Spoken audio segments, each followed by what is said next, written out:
Dragon's Dogma 2 comes out in about 10 days at the time of me recording this, and I wanted to play the first one before I got into it. And overall, I'm really happy that I did. I had such a great time playing this game, despite some of the cons that an older game like this has. Even with its age, the gameplay still felt very smooth.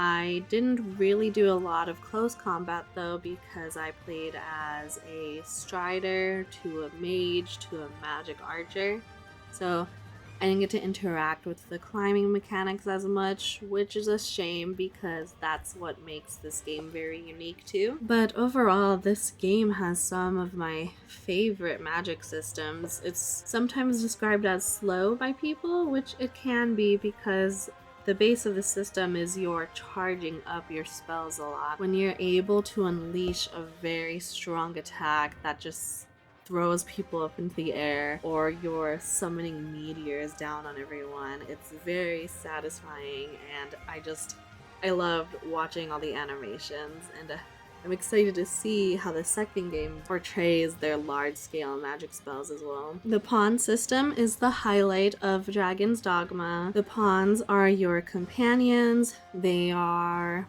subservient to your will, and they're described as not exactly having their own personalities. Literally, they're described to be shadows of people. I don't know if I necessarily agree with that they don't have personalities. I think it's more of they don't have motivations of their own, which I guess that means they come across as flat. But when you hear them talk, in Dragon's Dogma, the pawns talking aren't exactly the most revolutionary, and all the companions say the same things, but I wouldn't describe them as being emotionless. They for sure do not have a will of their own, and they are completely loyal to you. The pawns learn from you and how you interact with the world. If you go in destroying a bunch of items, they'll start destroying a bunch of items. If you use a lot of healing items, they'll start using a lot of more healing items. It's a very interesting system, and one I have never seen before, and it was really fun to see my pawns learning from me. But the con is that sometimes the AI just doesn't work that well. I had a lot of problems with my warrior pawn just not attacking for some reason, and I had to fiddle with its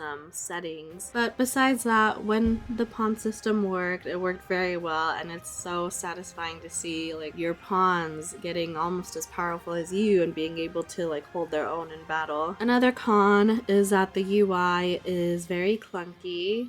It's just a pain to navigate around, especially since the equipment and inventory are separate. Also, I was not a fan of the crafting system. A problem specific to me is that I was using a PS5 controller. With the PS5 controller, the mappings didn't update on my PC, which made it difficult during certain moments of the game to figure out what I was doing, because I could memorize the buttons during combat, but sometimes it was difficult for other inputs, which is why I beat the game on my Steam Deck. It runs very well on the Steam Deck, so if you have one, I would highly recommend picking it up because it's very smooth to play. Lastly, I want to talk a little bit about the narrative of Dragon's Dogma, and it's very vague. I had a great time with the story once I learned how everything connected, but as you play the game, you don't really know what's going on. The premise of Dragon's Dogma is that you are an arisen trying to find the dragon that stole your heart, and you're pretty much trying to slay it and get your heart back. You don't know the intricacies of why you're an arisen. You don't know why this dragon chose you in the first place, or what even is actually an arisen besides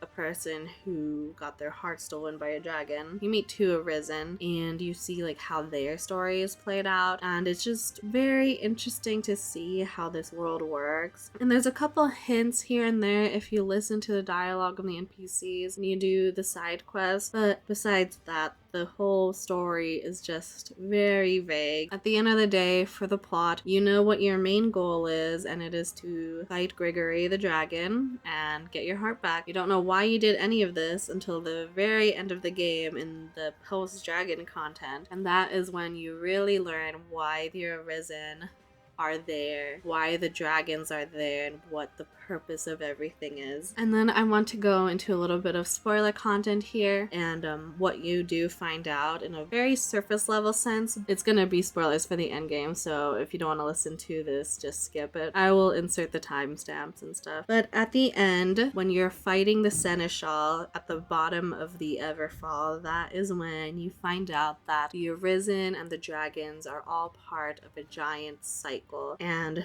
the Arisen that beats the dragon is able to face the seneschal after they do the Everfall trials, and if they win against the seneschal, they become the new seneschal, and if they lose against the seneschal, they become a dragon, like the next Gregory almost. And then the last ending is that you become the seneschal, and then you can off yourself, and you end up quote unquote breaking the cycle. It's up to debate whether the cycle's actually broken, and people say the cycle's not actually broken because if you play the game again, you'll just see your pawn again, but I think that's if you're playing on offline mode. I'm not exactly sure. Besides all that, overall, the lore of Dragon's Dogma is so interesting, and just I always love the concept of cycles and unbreakable cycles, yet you try to break it anyway.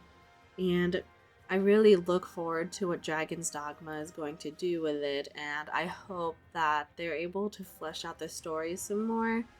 Maybe have like stronger side characters, because in this game the side characters are very interesting, but they're still just so weak in terms of adding anything to the narrative. Honestly, the most interesting characters to me would have probably been the Duke, and besides that, Mercedes, I guess. I really look forward to what Dragon's Dogma 2 is going to improve on, and I already know that combat's gonna be super good, and I just hope the pawn AI is polished and the characters are better and the narrative is like tight. Really look forward to this game, and I will definitely be talking about it in the future. Anyway, I hope you enjoyed this video. It's a little bit different because, I mean, I didn't show my face. It is just a voiceover. I had a lot of Dragon's Dogma clips that I wanted to use. I just didn't want them sitting on my hard drive going to waste. Maybe I'll do this style more in the future if I don't want to show my face too much, but we'll see. I am still very new to editing videos itself, so I hope everything turns out good, and please watch again if you get the chance, and I'll see you in the next one. Bye.